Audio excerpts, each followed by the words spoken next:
Pues hoy terminamos lo que empezamos, fíjate, hace 6 meses.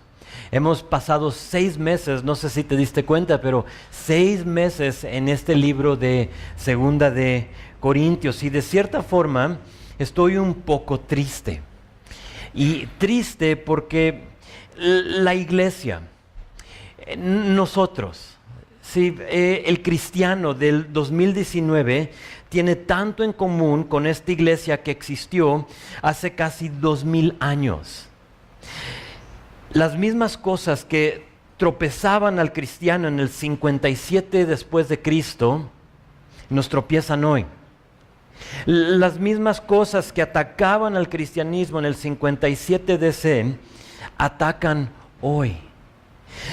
Pablo les dijo en su primera carta, en el capítulo 1, que esta era una iglesia rica en palabra, fíjate, rica en sabiduría. Una iglesia con una multitud de dones, no les faltaba ningún don. Solo para después escribirles 16 capítulos de las cosas que necesitaban corregir. Yo estoy súper agradecido con Dios por haber preservado la historia de esta iglesia. Una iglesia con la cual nos podemos identificar de ciertas formas. Le puse como nombre a esta carta y a este mensaje el corazón de un servidor, porque diferente a su primera carta, que fue de una naturaleza correctiva, lo que les acabo de decir, esta segunda carta fue de naturaleza defensiva. Había aquellos dentro de la iglesia, gente que se sentaba así como tú y yo en la iglesia, y gente afuera de la iglesia que habían subestimado, habían invalidado y criticado el ministerio de Pablo. Pablo no supo qué hacer más que exponerles su corazón para mostrarles su amor. Realmente la persona que ustedes dicen que soy, no lo soy. Soy otra persona, quiero el bien para ustedes. Esta semana escuché que en una conferencia de Calvary que se llevó a cabo en el este del país grande, fueron más de 1000 varones que llegan ahí a esta conferencia, que a ver si algún día tengo el privilegio de ir, pero escuchando los mensajes escuché que una gran parte de pastores, fíjate, tira la toalla por 7 personas en su iglesia. Es decir, pueden haber 500 personas en la iglesia, pero 7 que lo subestiman y que lo critican. Por esos 7 mejor se va. Puede haber 493 personas que están agradecidos por su ministerio, por lo que él hace, pero por esas 7 personas que allá están hablando de él, están subestimando al pastor, él dice, mejor tiro la toalla y me voy. Pablo estaba experimentando eso. Gente que hablaba de él, no todos, algunos dentro de la iglesia. Y aunque él ya se había ido, no porque tiró la toalla, sino porque como misionero iba de lugar en lugar, ese era el ministerio de él, y aunque él plantó la iglesia y él estaba ahí con ellos, él ya se había ido, esa iglesia, ciertas personas dentro de ella y fuera de ella lo criticaban. Ataques dentro de la iglesia. Esas personas tenían ayuda. Mencioné de los de afuera, y sí, efectivamente había personas dentro, pero también había personas de afuera. Esperando que se fuera Pablo estaban los judaizantes. Si has estado con nosotros, tú espero que ya tengas un amplio conocimiento de quién eran estas personas y qué era su ministerio y qué era lo que ellos querían hacer. Personas que mezclaban las obras del hombre con la gracia de Dios para salvación. Y decían, sí, está bien lo que les ha dicho Pablo, gracia, es por gracia y solo por gracia. Tú no aportas absolutamente nada, pero ¿por qué no haces también esta cosa para que realmente seas salvo? Entonces esa es la escena. Los de la iglesia, junto con los de afuera, criticando a Pablo. Y así es que nace esta segunda carta a los Corintios. Es la defensa del ministerio de Pablo. Había tres cosas que dudaban o que criticaban, cuestionaban de Pablo, del ministerio de Pablo. Te las listo para que, por si no has estado aquí para todo el estudio.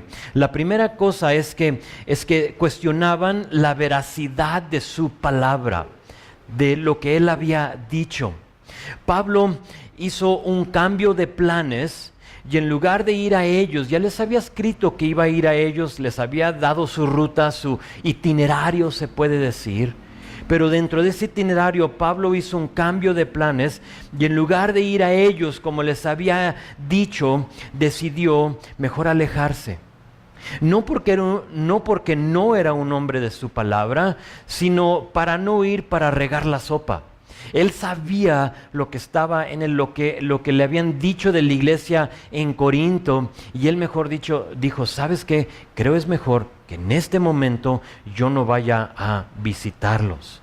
Pablo se había dado cuenta de esa condición espiritual de la iglesia y no quería él decir cosas que más tarde se iba a arrepentir de, y por lo tanto no fue. Y por eso ellos lo vieron como un hombre que no era un hombre confiable. Tomaron lo más básico, esa decisión de Pablo, y dijeron, ese no es un hombre de su palabra. No solo eso, sino que la segunda cosa es que cuestionaban su capacidad para hablar.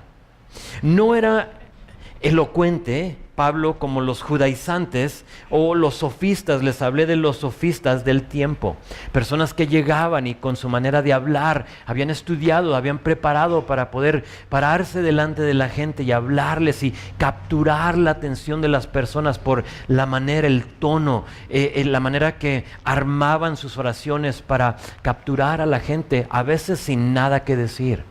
Era chatarra y a la vez, por la manera que hablaba, que se presentaba la persona, capturaba a los demás. ¿Recuerdan ustedes capítulo 10? Capítulo 10, fue ahí como por versículo 10, que la nueva versión internacional lo traduce perfectamente, y te lo digo, dice esto, dice, pues algunos dicen, sus cartas son duras y fuertes, hablando de Pablo, pero él en persona no impresiona a nadie y como orador es un fracaso. Se defiende. Pablo, eso es lo que pensaban de él. O sea, era un hombre, es un fracaso, no sabe hablar. Él se defiende en capítulo 11, en versículo 6, diciendo, quizás yo sea un mal orador, pero tengo todo conocimiento. Esto se lo hemos demostrado a ustedes de una y mil maneras. Tenemos que entender y saber que no era un secreto. El hecho de que Pablo no era un buen orador, todos lo sabían. El apóstol Pablo, aunque lo estimamos y no lo exaltamos, no lo veneramos a él, pero sí lo reconocemos como una persona que Dios usó grandemente en la historia del cristianismo, de la iglesia, y aunque eso era, Pablo batallaba para explicarse, Pablo batallaba para formar oraciones y para expresarse, pero él mismo nos había dicho en 1 Corintios capítulo 1, versículo 26 esto. Dice, mirad hermanos, vuestra vocación, que no son muchos sabios según la carne, ni muchos poderosos, ni muchos nobles. Ahora, nota que no está diciendo que ninguno, sino que no muchos. No muchos, hay algunos que sí. Y sabes, yo le doy gracias a Dios porque yo soy parte de los no muchos. Pero le doy gracias a Dios por aquellos que se les facilita hablar y expresarse y que en su manera de presentar la palabra, todos salen con un mayor entendimiento de ello, y yo le doy gracias a Dios por ello. Porque para mí hay veces que estoy aquí delante de ustedes y parece que estoy como caminando en el lodo a través del estudio. Y solo quiero que se pase el tiempo como para ir a esconderme allá atrás, porque ha sido algo tan difícil para mí hacer lo que Dios me ha puesto a hacer. Y luego dice, sino que Dios ha escogido lo necio del mundo para avergonzar a los sabios. Lo débil del mundo escogió Dios para avergonzar a lo fuerte, y lo vil del mundo y los menospreciado escogió Dios, y lo que no es, para deshacer lo que es, a fin de que nadie se jacte en su presencia. Por eso es que Dios pone a hombres como a mí o como a Pablo delante de la gente, para que cuando tú escuches algo sepas que fue de Dios.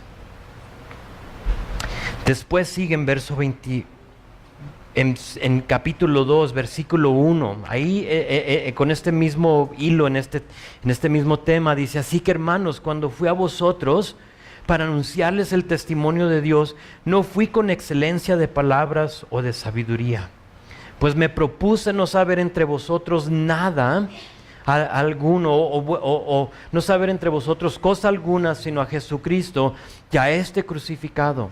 Y estuve entre vosotros con debilidad y mucho temor y temblor. El apóstol Pablo diciendo esto del mismo.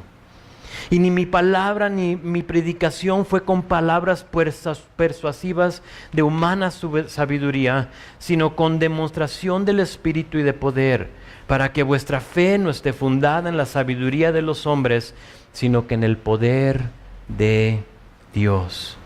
En otras palabras, está diciendo Pablo, todos sabrán que si alguno o alguien llega a entender y ser impactado por este ministerio, que no fue por Pablo, sino que por el poder de Dios. Los corintios estaban impuestos a abrazar, estaban impuestos a abrigar y a exaltar a un hombre, y Dios dijo: no, así no se vale. Y por lo tanto, ustedes que tienen esa comezón de hacer esto, de oídos, de escuchar a estas personas, les mando a Pablo. Y por lo tanto lo subestimaban. Decían: tú no eres el típico para nosotros, lo que nosotros estamos impuestos a escuchar. La tercera cosa, cuestionaban su decisión de no aceptar el apoyo económico de la iglesia en Corinto. Ellos lo veían como una debilidad, que él no les cobraba, que él no quería nada de ellos. Aquí en capítulo 11 de 2 de Corintios, en versículo 7, él les pregunta: ¿pequé yo humillándome a mí mismo para que ustedes fueran enaltecidos, por cuanto les he predicado el evangelio de Dios de balde? O sea, ¿no les he cobrado nada? ¿He pecado en eso? Y luego les dice al contrario, en versículo 8, he despojado a otras iglesias recibiendo salario para servirles a ustedes. Y cuando estaba entre vosotros y tuve necesidad, a ninguno fui carga, pues lo que me faltaba lo supieron los hermanos que vinieron de Macedonia. Y en todo me guardé y me guardaré de serles gravoso. Pablo hizo todo lo posible para asegurarles que no quería nada de ellos. Él estaba ahí para servirles y solo para servirles. En esta conferencia de la cual les hablé hace poquito, escuché unos mensajes, y en cada mensaje que escuché me recordaron uno y otra vez que el pastor existe para servir y no para ser servido. Yo estoy aquí para servirte a ti, no para que tú me sirvas a mí. En 1 de Corintios, capítulo 4, versículo 1, Pablo dice: así pues, tengamos los hombres por servidores de Cristo y administradores de los misterios de Dios. Usa esa palabra servidores. Esa palabra servidor es un remero subordinado, de lo más abajo. Una nave romana tenía como 2 niveles de los que remaban. Y Pablo usa la palabra de los de abajo, porque arriba de ti estaba otra persona que estaba remando también. ¿Y qué crees que le cae al que está más abajo? El que está arriba de ti, si necesita ir al baño, ¿no crees que puede decir: tiempo, ahorita vengo? No se valía, eran esclavos. ¿Sí ves a dónde voy? Entonces, si tú estás arriba de mí y necesitas tú usar el baño, ¿qué vas a hacer? Y no puedes dejar tu puesto, pues ahí te va. Pero yo estoy abajo de ti y de pronto me cae sobre la cabeza algo. ¡Achis! ¿Qué fue eso? Oyes, aguas. Aguas te dice. Fíjate, y eso está diciendo Pablo. Los corintios querían a un pastor guapo, a un pastor fornido, bien peinado, bien vestido y con una voz de ángel. Querían a alguien quien le podían invertir su dinero. Alguien que digan, a él vale la pena feriarle. Entonces le echamos a la cajita porque nos gusta el pastor y nos gusta lo que él nos está diciendo. Y Dios, sabiendo eso, les dice, no, les mando a Pablo. Y Pablo, sabiendo su corazón de un servidor, dice, no lo quiero. Si esa es tu motivación, quédenselo, les dice. Pues en defensa de esas tres cosas, Pablo escribe su carta. Y es lo que hemos estudiado en estos últimos 6 meses. Aparte de eso, en estos 13 capítulos, en lo que atravesamos esta carta, vimos unos pasajes y unos versículos como súper famosillos dentro del cristianismo.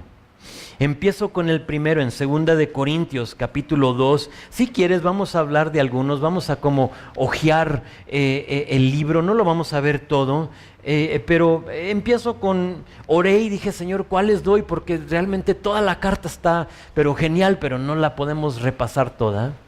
Pensé en 2 de Corintios, capítulo 2, versículo 14, en su defensa Pablo dice, mas a Dios gracias, el cual nos lleva siempre en triunfo en Cristo Jesús, y por medio de nosotros manifiesta en todo lugar el olor de su conocimiento.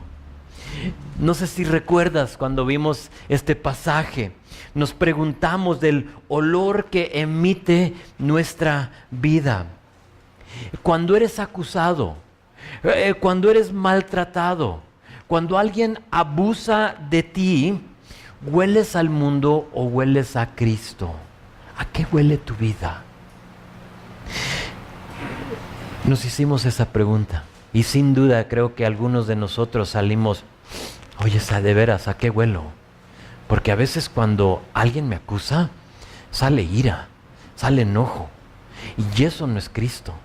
Y nos tuvimos que ver, tuvimos que examinar nuestras vidas. No solo eso, sino que Pablo le dice que estaba atribulado, ¿recuerdas? Atribulado, estoy perseguido, estoy derribado. Pero que tenían, en 2 de Corintios capítulo 4, versículo 7, un tesoro, ¿recuerdas? Ahí estaba hablando de esto, de esta tribulación. Dice, pero tenemos un tesoro en vasos de barro, para que la excelencia del poder sea de Dios y no de ellos. Les recuerda que ellos eran nada más que vasos de barro que contenían el mensaje, contenían este tesoro de la cruz, de que a través de sus vidas los demás iban a ver el evangelio en acción. Vimos y estuvimos aquí cuando Pablo nos retó para examinar nuestras vidas. Y nos dijo 2 cosas cuando estudiamos este pasaje. Uno, que somos vasos de barro. O a lo mejor queremos ser esos floreros exóticos, frágiles. Y Pablo nos dice, ¿saben? Solo son vasos de barro. Y algunos de nosotros quizá llegamos aquí pensando que éramos gran cosa.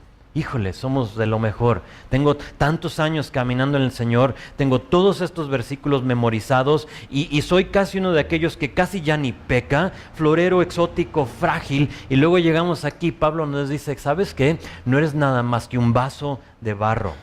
Y como que nos dio con el alfiler, ¿no?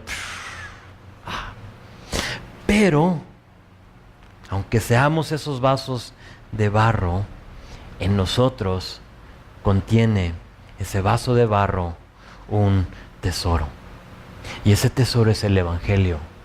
Y porque eres un vaso de barro y porque soy un vaso de barro, cuando ven lo que está en él, dicen, wow, el tesoro no es el vaso. Lo que vamos a exaltar y ver y glorificar no es ese florero frágil, sino que es lo que contiene.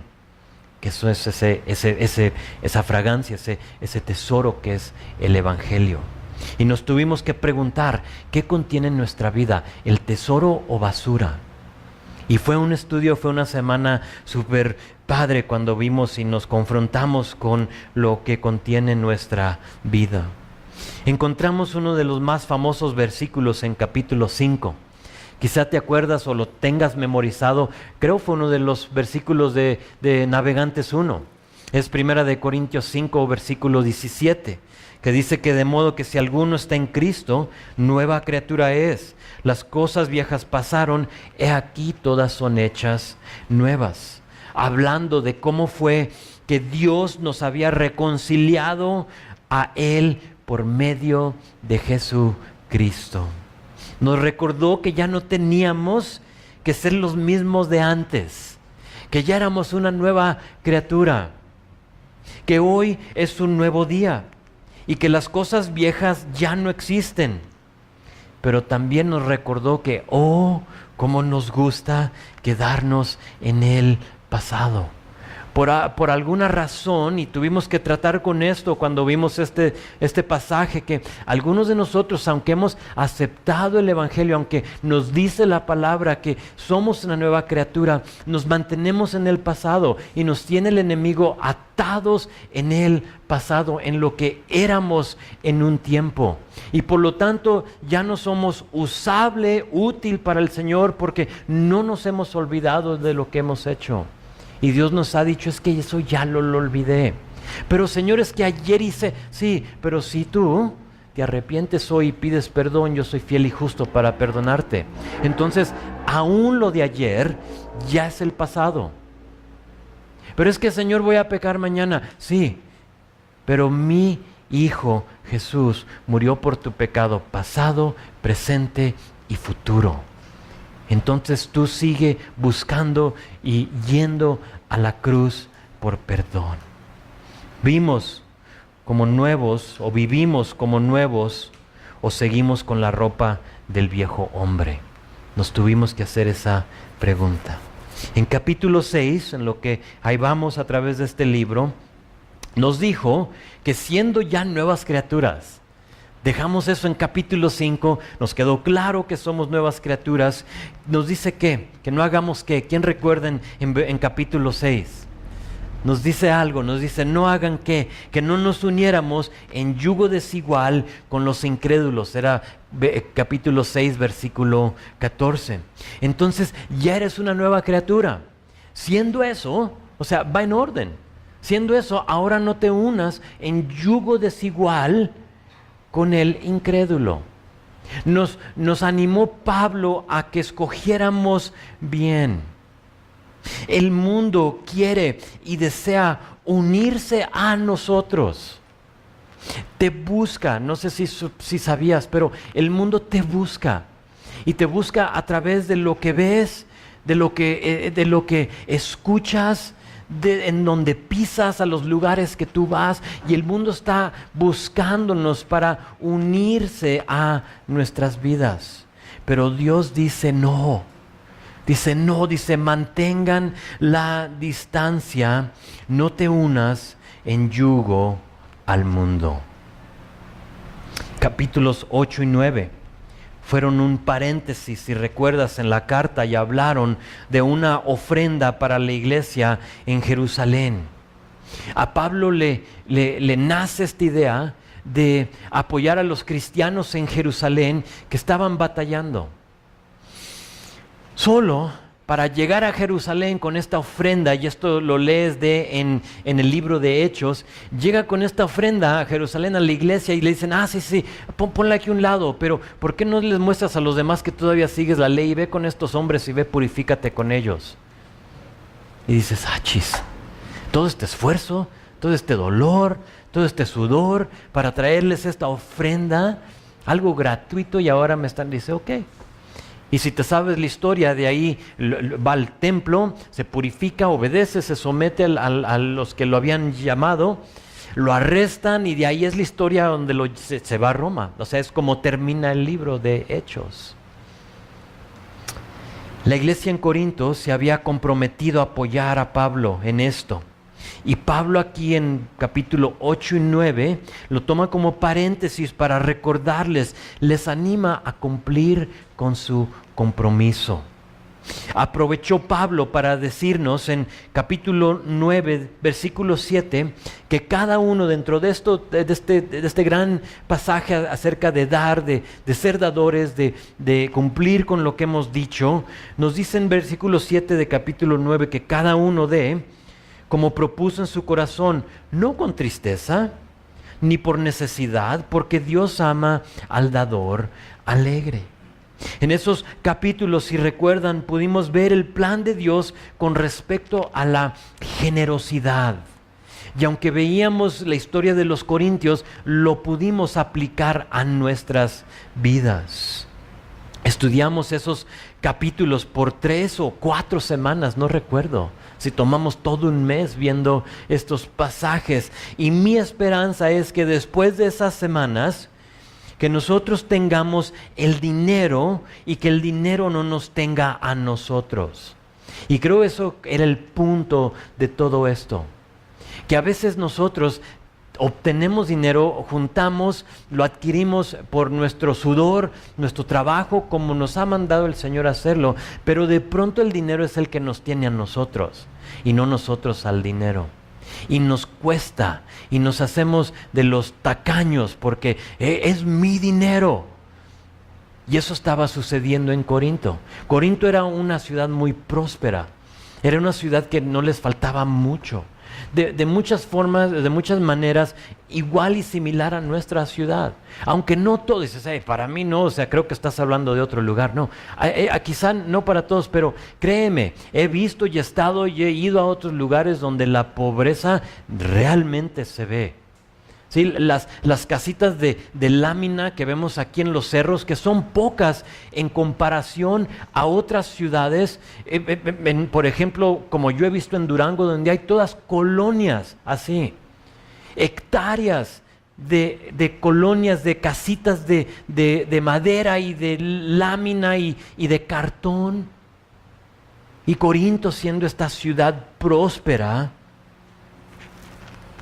les dice, hey, que el dinero no los tenga a ustedes, ustedes lo tengan a Él.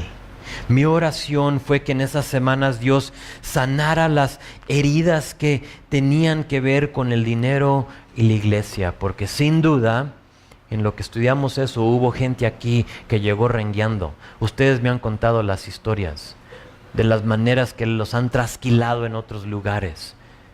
Escuché de una historia de una persona en León hace años que en un tiempo estuvo aquí, que quiso dar una casa y donar una casa a un ministerio. Ella tenía la idea de dar esta casa para hacerla y convertirla en Silao, una casa de rehabilitación para drogadictos. Y eso es lo que Dios puso en su corazón, era su casa. Y se la donó a la iglesia, les preguntó y ellos dijeron, hasta se lambieron los labios, no, claro, dónala. Se la donó a la iglesia y pasaron los meses y no hacía nada con la casa. No hubo ministerio, no hubo nada, y de pronto ella, pues con pena, oye, sí, ¿qué pasó con la casa? ¿La van a usar o qué? Ya la vendimos. Y se quedaron con el dinero. Y digo yo, no se vale. Si vas a aceptar algo con ese uso, si alguien te pone esos parámetros y no los vas a cumplir, no la tomes. No la tomes. Pero qué mal que eso pasa dentro de la iglesia. Y Pablo aprovechó esto para hablarnos del dinero, y ojalá que haya sanado una de las heridas que quizá tú tenías y ahora ya sea solo una cicatriz. En capítulo 10, Pablo regresó a su defensa y se enfocó en la manera que él militaba. ¿Recuerdas? La manera que él peleaba, que él hacía guerra contra el enemigo.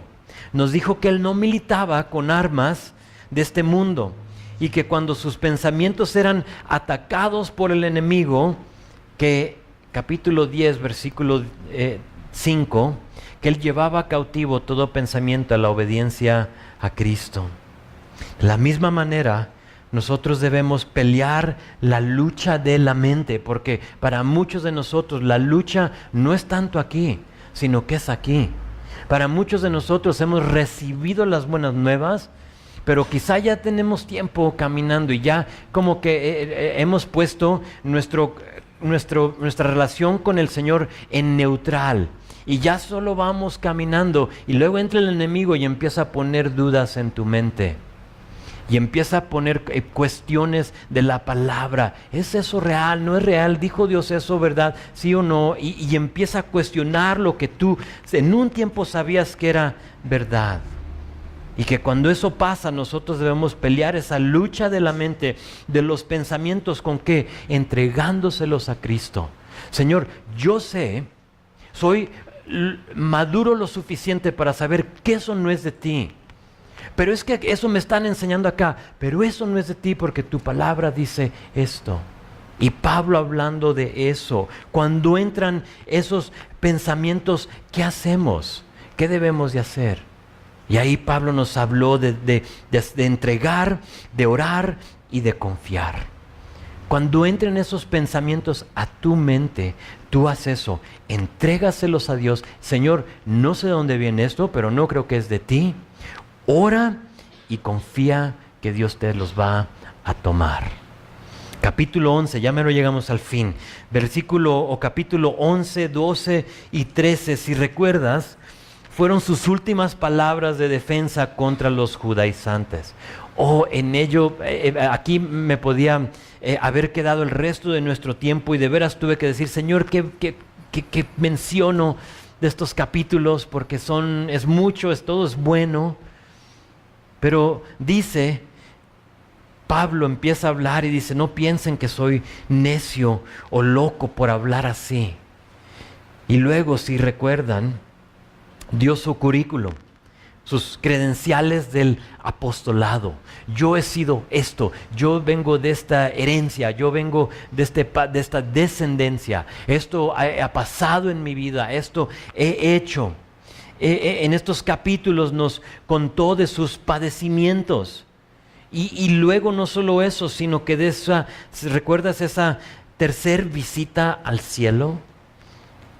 Y luego no solo eso, sino que sufrió posteriormente de esa visita al tercer cielo, ese aguijón en la carne. En mi opinión, los versículos más impactantes fueron, por lo menos para mí, después de contarnos de ese aguijón en la carne, en ese gran pasaje de 2 de Corintios, capítulo 12, en versículo 8 al 10, donde nos dice en la Nueva Versión Internacional, de nuevo, si uso otra versión, es porque me gustó la manera que lo explicó, era como un poco más entendible. Entonces la uso y tomo la libertad para hacerla. Tú lo puedes leer en tu versión que tú tengas ahí, pero dice esto en 2 de Corintios 12, 8, dice, en 3 ocasiones distintas le supliqué al Señor que me la quitara ¿qué? Ese aguijón en la carne. No sabemos qué es.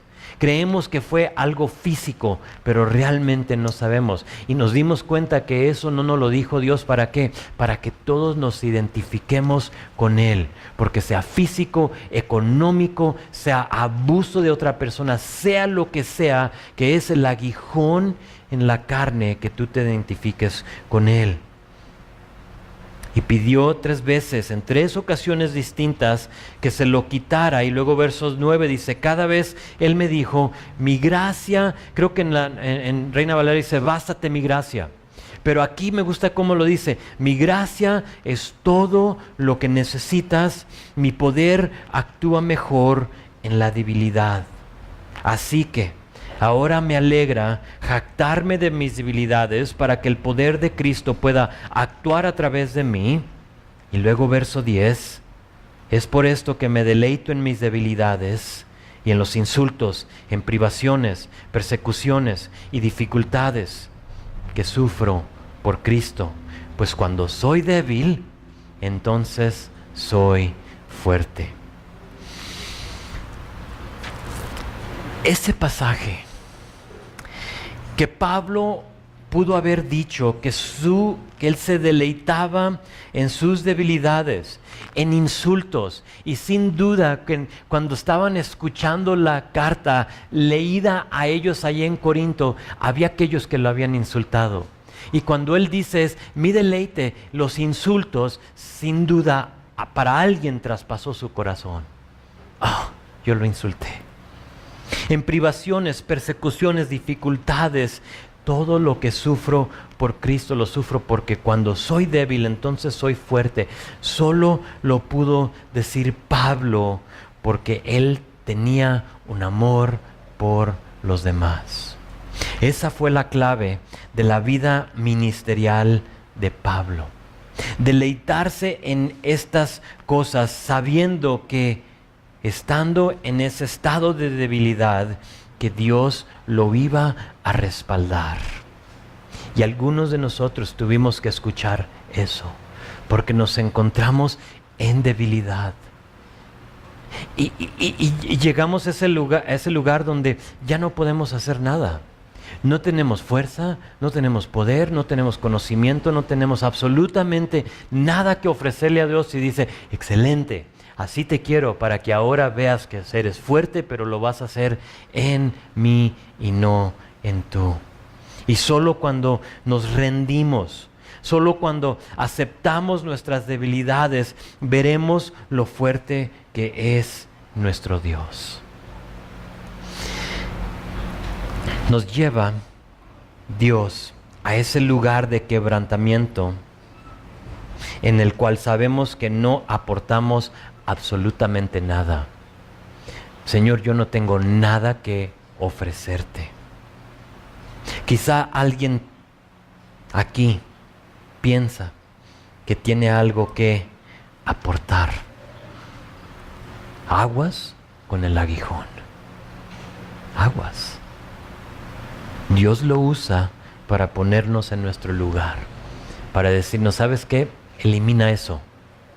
Ahora hazlo en mi poder. Chatarra. Poder en mí, chatarra lo que tú ofreces. Solo así, solo por ese amor, después de sufrir todo lo que sufrió en Corinto, pudo Pablo escribir nuestro texto de hoy. Por si dice así, ¿cuándo vamos a ver versículo 8? Ya llegamos. Ve conmigo lo que dice 2 de Corintios capítulo 13 versículo 11. Dice, por lo demás, hermanos, tened gozo, perfeccionaos, consolaos, sed de un mismo sentir y vivid en paz. Y el Dios de paz y de amor estará con vosotros. Verso 12, saludaos unos a otros con ósculo santo. Todos los santos os saludan.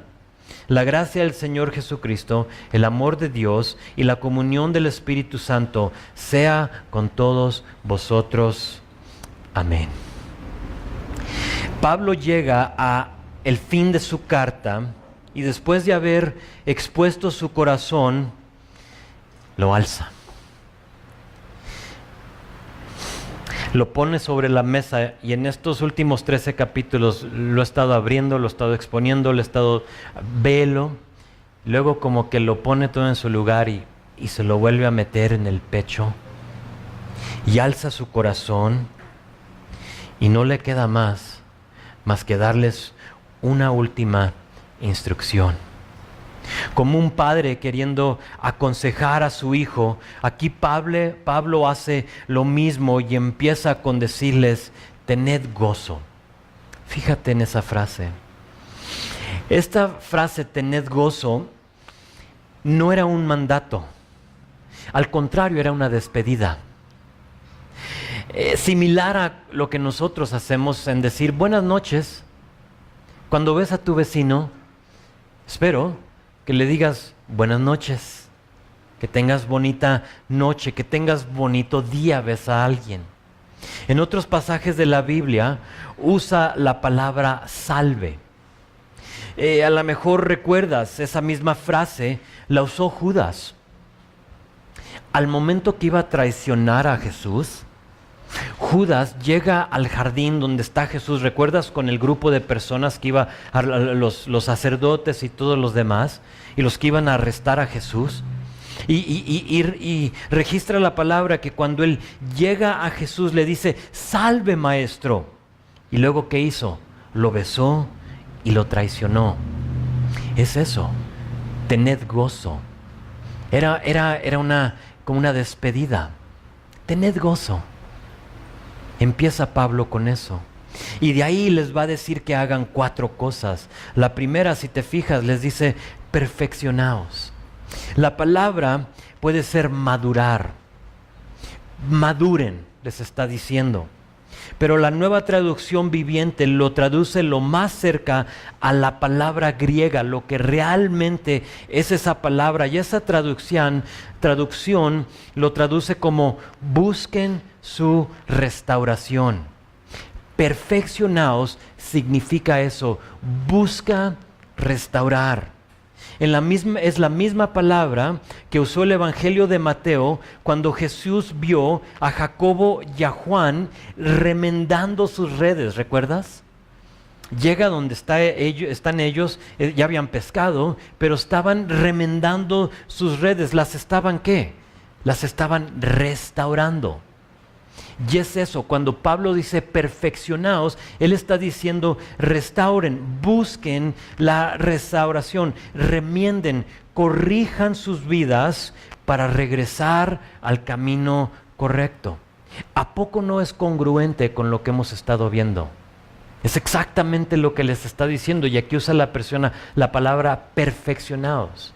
No te confundas con ser perfecto, aunque puedes llegar a corregir las cosas, a perfeccionar las cosas cuando las restauras. Así como una red con agujeros es inútil, o sea, ¿qué van a hacer? Por eso las remendeaban. ¿Para qué? Para que ya ahora puedan tener los peces que iban a pescar. Y así como esa red es inútil, sus vidas serían lo mismo sin perfeccionar algunas cosas, restaurar algunas cosas, y les dice perfeccionaos. Y luego de ahí les dice consolaos. Gramáticamente está escrito para transmitir la idea de extender consuelos a unos a los otros. No es solo que tú seas consolado, sino que en su idioma original está escrita para que no solo tú recibas, sino que tú ofrezcas o que tú transmitas, extiendas consuelos o consuelo. Ahora, para hacer eso es necesario que hayan restaurado algunas cosas. Y por eso es que él empieza con perfeccionar. Jamás podrán consolar a la persona con la que tienen una bronca. Jamás vas a poder tú y yo, o vamos a poder nosotros, bendecir y consolar con la palabra a otra persona si no hemos remediado lo que tenemos contra ellos. Es el ejemplo que vimos en capítulo 1, si recuerdas, de aquí de 2 de Corintios, donde nos dice que el Señor nos ha consolado a nosotros y que con ese consuelo ahora nosotros podemos ir a consolar a alguien más. ¿Por qué? Porque Dios ya remedió lo que estaba mal. Mandó a su Hijo, ¿sí?, para corregir lo que estaba mal en nuestras vidas. Y cuando lo aceptamos, ahora tenemos esa relación correcta y ahora nosotros podemos ir a consolar a los demás. Y luego les dice, sed de un mismo sentir. Les está diciendo, estén de acuerdo, estén en armonía unos con los otros. ¿Sabías que eso es muy difícil de hacer en la iglesia? Es muy difícil estar de acuerdo unos con los otros. ¿Por qué? Porque uno tiene una idea, es que no es pretribulación. Dices tú, ¿y eso qué? Si no lo sabes, no te apures. Y uno dice, no, es a los mediados de la tribulación que viene el rapto, no es al final. Y tenemos todas estas ideas, ¿no? Y porque no estamos de acuerdo nos dividimos. Y aquí Pablo les está diciendo, sean de un mismo sentir. Le atribuyen a Agustín la cita que dice, en lo esencial, unidad. ¿Lo esencial cuál es? Jesús murió por nosotros. La Santa Trinidad. Jesús es Dios. En lo esencial, unidad. En lo no esencial, libertad. está bien si tú quieres pensar que el rapto es a los mediados de la tribulación. Te darás cuenta que estás mal cuando llegue y nos tome antes. Y ya dirías, achis, estaba mal. Pero en lo no esencial, libertad y en todas cosas, caridad o amor. Le escribió Pablo a los romanos y les dijo que Dios, quien da esa paciencia y ese mismo ánimo, los ayude a vivir en plena armonía unos con los otros, como corresponde a los seguidores de Cristo Jesús. A nosotros nos corresponde vivir en armonía unos con los otros. La iglesia en Corinto se dividía por filosofías y cultos de personalidad y otras cosas, y el único que se saboreaba de eso era el enemigo. Mientras se dividían y no estaban en armonía, el enemigo se saboreaba, se lambía los labios. Sed de un mismo sentir. Y luego les dice: vivid en paz. Simplemente cultiven paz. Busquen paz, mantengan la paz, pero será imposible vivir en paz sin primero hacer las 3 cosas anteriores. Vivir en paz. Y luego, si te fijas, añadido a ese versículo al final hay una promesa. A los que practican estas 4 cosas les dice: y el Dios de paz y de amor estará con vosotros. Vamos a terminar con eso ahorita, entonces vamos a dejar esa frase y vamos a seguir en verso 12. Dice: saludaos unos a otros con ósculo santo. Sin duda, Pablo les está dando una instrucción. Pero esto de saludarse con el ósculo, con el beso santo, no era para uso normal, o no era como algo litúrgico, sino que era para un solo uso. ¿Por qué? ¿Por qué les tiene que decir, y salúdense con el beso santo? Lo describe un pastor de esta manera, fíjate. Dice: cuando la lectura pública de la epístola llegaba a su fin, entonces estás conmigo, alguien está leyendo esto delante de una iglesia.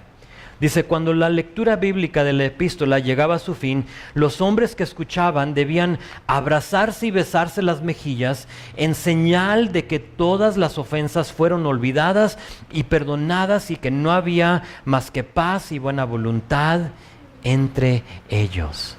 Oh, como me hubiera gustado estar ahí cuando primero se leyó esta carta a esa iglesia. Imagínate al que estaba molesto con el otro. Salúdense con ese ósculo santo. Bueno, ponemos a un lado nuestras diferencias. Perdóname. Y eso es lo que está diciendo cuando dice salúdense con ese ósculo santo. Es remienden, olvídense de todo. Abrácense, bésense, olviden las ofensas, perdónense y que no haya nada más que paz y voluntad entre ustedes. Y luego dice: todos los santos os saludan. ¿Qué está diciendo ahí? De nuestra parte, todas ofensas olvidadas y perdonadas. ¿Sí lo ves? Salúdense con el ósculo santo y todos los santos aquí los saludan a ustedes. Si estuviéramos ahí les diéramos el beso. O sea, todo perdonado y olvidado. Ves ahí que Pablo no guardaba rencor de las cosas en Corinto. Nada de eso era posible sin el último versículo. Vean versículo 14. Dice: la gracia del Señor Jesucristo, el amor de Dios y la comunión del Espíritu Santo sea con todos vosotros. Amén. Uno de los lugares más notables de la Santa Trinidad. Por si hay alguien que te dice, la Biblia no habla de la Santa Trinidad, aquí está. Fíjate, Padre, Hijo y Espíritu Santo, la gracia del Señor Jesucristo, el amor de Dios y la comunión del Espíritu Santo. La Santa Trinidad, anótalo, chécalo, asegúrate de que no se te olvide esto para cuando alguien viene y te toca y te dice que no es verdad. La Santa Trinidad. Hemos visto que hubo una promesa. Les dije que iba a regresar a esto. Verso 11, el Dios de paz y de amor estará con vosotros. Hay una bella promesa en eso. ¿Quién no quiere que el Dios de paz y de amor esté con él? Creo que todos lo deseamos, ¿no? Por lo menos yo quiero experimentar la paz y el amor de Dios. Hay una promesa, pero hay un obstáculo. Capítulo 1 a capítulo 13. Todo lo que acabamos de ver era el obstáculo. Ese es el problema. No podían llegar a ver esa paz y ese amor porque todo lo que vimos en esta carta estorbaba. Pero hay una solución. La gracia, el amor y la comunión de Dios en nuestras vidas. Versículo 14. Esta carta termina con Pablo dándoles la solución a todos sus problemas. Dios, Padre, Hijo y Espíritu Santo. Pero no solo creer en Dios, sino que comulgar con Él. No le tengas miedo a esa palabra. Sé que algunos de nosotros cuando pensamos en comulgar, como que nos viene a la mente otra cosa, ¿no? Espérate, eso ya dejé atrás. Entonces, no digas comulgar. Sé que tiene otro sentido, pero esa palabra comulgar simplemente significa participar en cualquier cosa. Comunión. Comunión. Solo podemos experimentar la promesa de paz y amor a través de comunión con Dios por el sacrificio de Jesucristo. Comulgar con Él, participar en algo con Él. Los que eran realmente creyentes iban a escuchar esta carta allí en Corinto, la iban a aplicar a sus vidas y iban a decir de nuestra parte todas ofensas olvidadas y perdonadas, beso. Beso. Si no sabes lo que es la paz verdadera, si jamás has experimentado el amor de Dios, hoy es tu día. Hoy es tu día. Si nunca has puesto tu fe y tu confianza en Jesús, ve a Él. Porque sin ir a Él, sin comulgar con Él, a través de lo que Jesús hizo por ti en la cruz, nunca vas a experimentar su paz y nunca vas a experimentar su amor. Si tú nunca has puesto tu fe y confianza en Él, reconoce que eres un pecador, arrepiéntete de ese pecado, pide perdón, recibe salvación por medio de Jesús y por lo tanto tendrás comunión con Él. Ahora, termino con esto. Si tú eres creyente, si tú ya has puesto tu fe y tu confianza en Él, pero ya no sientes esa paz, ya no sientes la cercanía del amor de Dios, es muy probable que en ti haya versículo 1, capítulo 1 a 13 en tu vida. ¿Qué hablo? ¿Algo específico de ahí? A lo mejor. Pero sin duda, según lo que estamos leyendo aquí, la única cosa como creyente que nos aleja de esa paz y de ese amor de Dios es nuestro pecado. Y si tú como creyente esta mañana te encuentras abrigando algo, te encuentras entreteniendo pecado en tu vida de cualquier forma, aún lo más pequeño, si te has alejado de Dios y has permitido que otra cosa entre, entrégaselo hoy a Él. Restaura esa paz y amor con Él. El balón está en tus manos. Tú haz lo que tú tengas que hacer para restaurarlo. Amén.